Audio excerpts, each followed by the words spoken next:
She's our first lap lizard. I would be sitting on the phone and she'd come marching over and climb right up in my lap. The animals growing and growing, and the apartment we had was not growing. Today we have this 10-foot diameter pool, and he could use a much larger pool. Members of this species get up to, I think the record size is 9 foot. Her favorite thing is getting up in the bed, and we're trying to discourage her from that because she'll get up there and not come down for 2 days. She's very responsive. She knows her name, and when I say get down, she knows exactly what I mean. Half the time she will. The other half, she's so determined, especially in getting up in the bed, that she'll ignore me and keep going. She likes to climb upwards, but she doesn't like to climb downwards. And her second favorite pastime is climbing in our clothes. And this morning she had a breach of discipline. We had to pull her down and ball her out. Most people who have reptiles have them in cages and stuff, and to me that's just like having a postage stamp or something like that. You have a prisoner, you know? It's not a pet at all.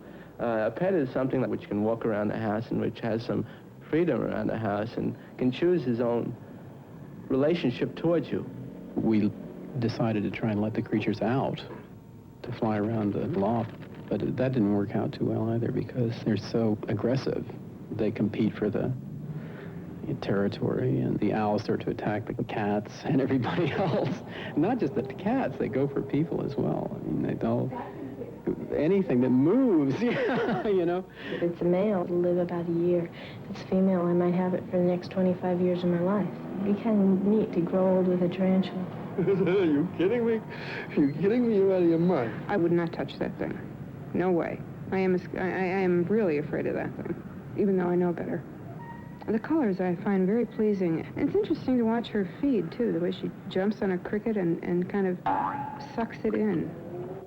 We sell 5,000 crickets a week. We consider them to be like walking cornflakes or, you know, little tiny cows or sheep or something like that. It's it's an industry. We had a customer who ran the herp laboratory at NYU as a graduate student in herpetology. His whole attitude about all of these herptiles was very textbookish. Never really had taken a very loving, humane approach, and when we showed him our bullfrog, he just flipped and subsequently wrote a paper.